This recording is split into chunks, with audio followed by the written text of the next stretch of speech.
ദോഷമായി എന്ന ഇളയതാണ് എന്ന പ്രകാരത്തിൽ കുടിയിരുന്നു പോരുന്ന എന്റെ മക്കളാണല്ലോ അല്ലേ.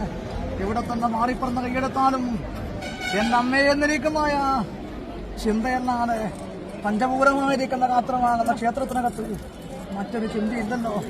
ആദ്യം ഓർമ്മയിൽ ഞാൻ തന്നെയാണല്ലോ അല്ലേ. പെറ്റുപൂറ്റിയിട്ടില്ലെങ്കിലും പോറ്റമ്മക്ക് തുല്യം പെത്തമ്മക്ക് മുഖരിയായ ശക്തിയായിട്ടും ഞാൻ എന്നിരിക്കുന്ന രക്ഷിക്കുന്നുണ്ടല്ലോ നിങ്ങൾക്കല്ലേ. അതുകൊണ്ട് എന്നെ കുറിച്ചതാണോ നിങ്ങളുടെ മനസ്സാരും ചിന്തയിലും ലയിച്ചിരിക്കുന്ന ഞാനെന്നിരിക്കുന്ന ശക്തി ഇന്നോ ഇന്നലെയോ കണ്ട വന്നല്ലോ അല്ലേ. അതുകൊണ്ട് ഇന്ന് കൂടിക്കണ്ടിരിക്കുന്ന അനുഭവം പോലെ ഇത് എനിക്ക് ഇവിടത്തേക്കല്ലേ. എന്നാ എന്റെ കുലവീട് മണ്ഡലം നിറയപ്പെട്ട കുളത്ത് നെയ്യാറ് കൂട്ടത്തമ്മ എന്റെ കാളകാട് മന്ത്രമാടി എനിക്ക് പ്രതിഷ്ഠ ഉറപ്പിച്ചിരിക്കുന്ന ആ നേരം ഒരു സംവത്സര കാലമായി ഞാൻ മാലാലയത്തിൽ നിലനിൽക്കുന്ന കേട്ടോ.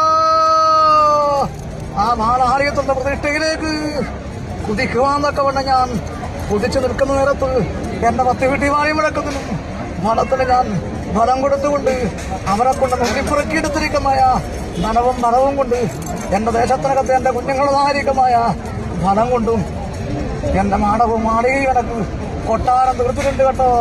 അതിനകത്ത് പ്രതിഷ്ഠാതി ഫലത്തോടുകൂടി ഞാൻ കുതിച്ചതുപോലെ പ്രതിഷ്ഠ ഉറപ്പിച്ചു എന്റെ കാളകാട് മന്ത്രമാരി സൗമ്യസുരുമണിയായിട്ട് എന്റെ പ്രതിഷ്ഠിച്ച ഭൂമി തന്നെ അതിനകത്ത് എനിക്ക് കൽപ്പിച്ചതാണല്ലോ.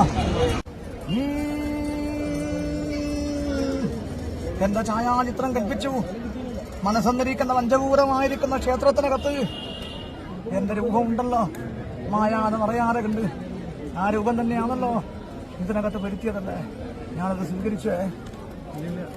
10 വീട്ടി പറയുമ്പോഴൊക്കെ കോലം തികഞ്ഞ മാതാവിന മനസ്സുകൊണ്ട് ചിന്തിച്ചിരിക്കുന്ന കൊതിച്ചിരിക്കുന്ന വഴി പോലെ നനച്ചിരിക്കുന്ന മനസ്സിനകത്ത് പകർത്തിയിരിക്കുന്ന ഫലമാണ് അത്. രണ്ടാം പലതും പേരുമായിട്ട് എന്റെ കുഞ്ഞ് സമർപ്പണ ബുദ്ധിയോടുകൂടി വന്നത് ഞാൻ സ്വീകരിച്ച് നിങ്ങളുടെ കയ്യിലേൽപ്പിച്ചു. 4 പേര് കാണും വിധം സൂക്ഷ്മം ചെയ്തോ. ഭംഗി പോലെയുണ്ട്. നല്ല 10 വീട്ടി പറയുമ്പോഴൊക്കെ